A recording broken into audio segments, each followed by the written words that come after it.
Do you have a bucket list of places you wish to travel one day? Today I will tell you why you should add California to the top of your travel list. California, my family has had the privilege of being able to go once every 3 to 4 years since we have family in Southern California where my dad was born and raised. One of the main reasons to add California to your travel list is because of the vastly different regions that make you feel as if you're in a different part of the state as you travel 2 hours in any direction. Today I will tell you about the huge city of Los Angeles, about the Pacific Coast Highway and its beautiful beaches, and some of the most awe-inspiring national parks in Northern California. The first place my family visits when we land in LAX is a burger chain called In-N-Out, home of some of the most delicious burgers I've ever had. The reason my family loves In-N-Out is that all their ingredients are fresh, the menu is simple, and it is very affordable, which is important when you have 8 people to feed. By the way, the only way to order is a double-double with onions and animal salad. You will also find the best authentic Chinese and Mexican cuisine in the country. I strongly recommend visiting the Grand Central Market in downtown LA, where I had the best ceviche I've ever had in my life. Los Angeles is the second largest city in the United States, with many different and iconic sites to see. Hollywood would be a great place to start. There's the Blue Moon Theater, the Walk of Fame where you can find your favorite celebrity's name, and the Hollywood Wax Museum. And of course, the world famous Hollywood sign. Or take a tour of a movie studio at Paramount Studios. If you're looking for something a little more exciting, you have 2 of the world's best amusement parks, Universal Studios and Disneyland. I've never been to Universal, but have been to Disneyland multiple times, where you can experience many rides inspired by your favorite Disney, Pixar, and Star Wars movies. If rides aren't your thing, they also have extremely overpriced Disney-inspired food, drinks, and of course, the infamous refreshing pineapple Dole Whip. I'm not necessarily convinced Disneyland is the happiest place on earth, but it's definitely an enjoyable place to visit if you don't mind crowds. My advice, be sure to grab churro or popcorn before you take in the energetic parade of characters, and don't miss the nightly fireworks display as you end what is sure to be a fun-filled yet exhausting day. There are also many things to do and places to see outside of Los Angeles. For instance, you can take the Pacific Coast Highway that goes from Southern California all the way up to Washington State.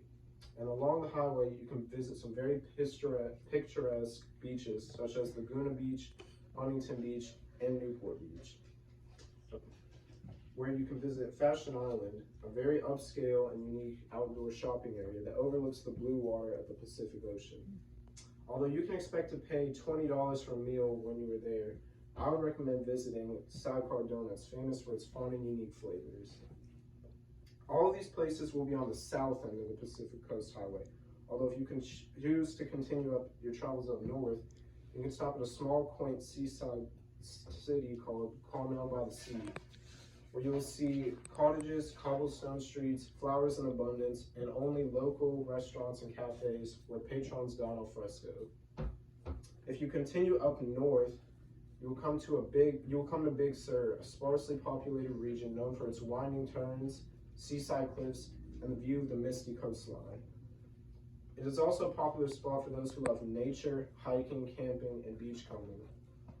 Keep going up north and you will eventually end up in San Francisco, a city of about 800,000 people, where you will see iconic things such as the San Francisco cable car system, Alcatraz Island surrounded by shark-infested waters, and the famous Golden Gate Bridge. If you choose to visit San Francisco, don't expect to be doing very much driving, as the roads are extremely narrow.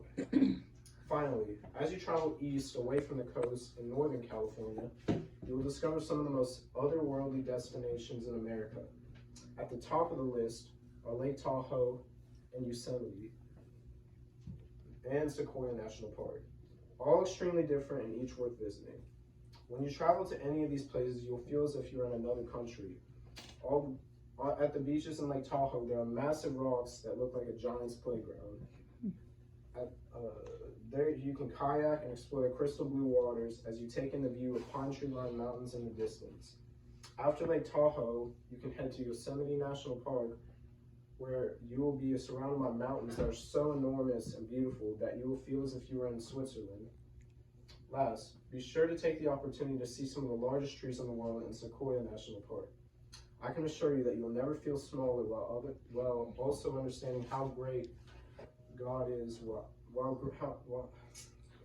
how great God is while standing amongst the redwoods of Sequoia or the mountains of Yosemite.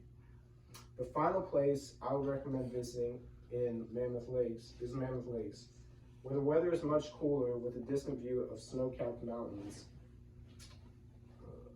There's an extremely cozy vibe about Mammoth Lakes, with its many stone mountain lodges, log cabins, and fire pits. Tourists often use for roasting marshmallows in various locations downtown.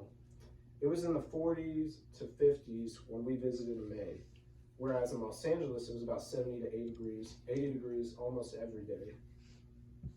The reason I love California is because there's something for everybody. Whether you're a big city person, a beach person, or a mountain person, you don't have to leave the state to see extraordinary things you've never seen before. If you can't do it in California, it can't be done anywhere.